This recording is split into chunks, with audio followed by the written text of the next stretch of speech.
ତୁ ବାଡ଼ଉଛୁ ସେତେବେଳେ କାହିଁ ତୁ ତ ଆୱାଜ କରୁନୁ ପାଟି କରୁନୁ ଧୀରେ ଧୀରେ ଧୀରେ ଧୀରେ ବାଡ଼ଉଛୁ କାହିଁ କାହାକୁ ତ କିଛି ଶୁଭେନି କିନ୍ତୁ ଲୁହା ଯେତେବେଳେ ଲୁହାକୁ ବାଡ଼ଉଛି ସେତେବେଳେ କାହିଁକି ଏତେ ଜୋର ଠନ୍ ଠନ୍ ଠନ୍ ଠନ୍ ଶବ୍ଦ ହଉଛି ଲୁହା ସୁନ୍ଦର ଉତ୍ତରଟିଏ ଦେଲା କହିଲା ଭାଇ ତୁ ସୁନା ତୁ ମୂଲ୍ୟବାନ କିନ୍ତୁ ତୁ ମୋ ଜାତିର ନୁହଁ ତୁ ମୋ ଜାତିର ନୁହଁ ଯେତେବେଳେ ସୁନାରୀ ମତେ ନେଇକି ତୋ ଉପରେ ପ୍ରହାର କରେ ସେତେବେଳେ ମୁଁ ଥିରି ଥିରି ଆୱାଜ କରେ ଶବ୍ଦ କରେ କିନ୍ତୁ କମାର ଯେତେବେଳେ ମତେ ମୋ ଲୁହା ଭାଇ ଉପରେ ପ୍ରହାର କରେ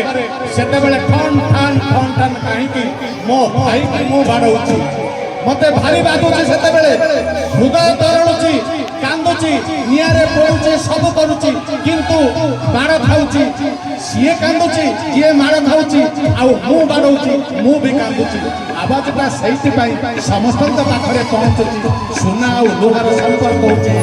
ଆପଣମାନଙ୍କ ସହିତ ମୋର ସମ୍ପର୍କ